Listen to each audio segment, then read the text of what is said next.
hiram na kapangyarihan ay papahirapan nila tayo.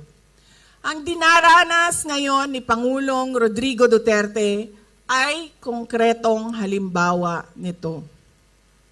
Alam niyo po, meron na po akong mga nakilala sa iba't ibang bansa dahil sa trabaho ko, mga dayuhan, dahil sa trabaho ko bilang isang Vice President at dating Education Minister. At sa mga nakausap ko, lahat sila nagsabi, it is unthinkable for a government to surrender its citizen to a foreign power. Yan ang eksaktong sinabi sa akin ng isa sa mga nakausap ko. Tapos, lingo-lingo siya, pero sa Pilipinas, napakadali na ibigay ninyo ang inyong former head of state. Kaya ako man ay, kahit hindi anak, kahit sabihin na lang natin, karaniwang mamamayan, nahihiya ako sa ginawa natin sa ating dating Pangulo.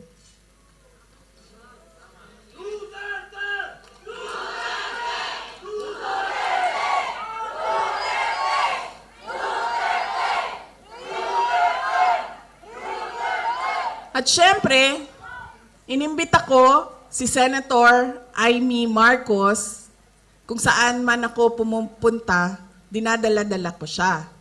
Kasi sinasabi ko sa kanya, hindi ako ang magbabalik kay dating Pangulong Duterte sa Pilipinas. Dahil ang kapatid mo ang nagpadala sa kanya sa Hague, ikaw ang magbabalik sa kanya sa Pilipinas.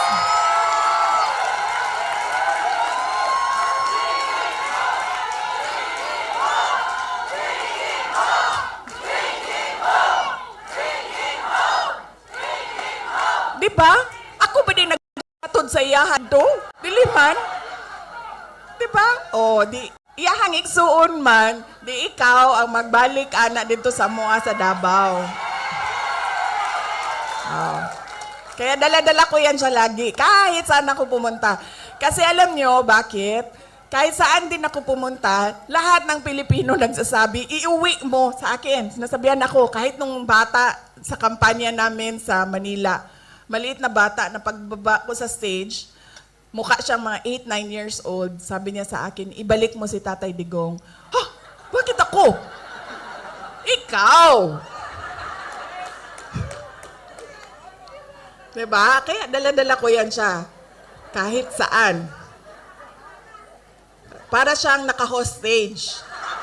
Bibitawan ko lang yan siya kapag si dating Pangulong Duterte ay nabalik na sa Davao City.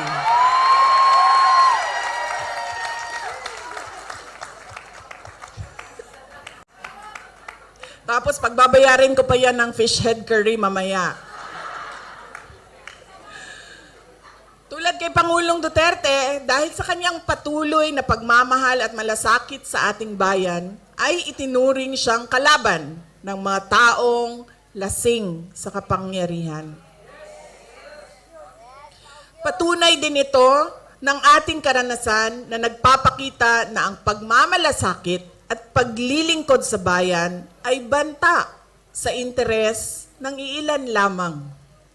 To them, we are a hindrance, an obstruction to the path of their personal ambition, an enemy they must eliminate to clear their way. Napanood niyo ba yung speech ni Senator Amy doon sa Senado? Yun po ang kabuuhan ng explanation ng sinasabi ko. Hindi ko po napanood, pero panoorin niyo. Marami ang nagsabi sa akin,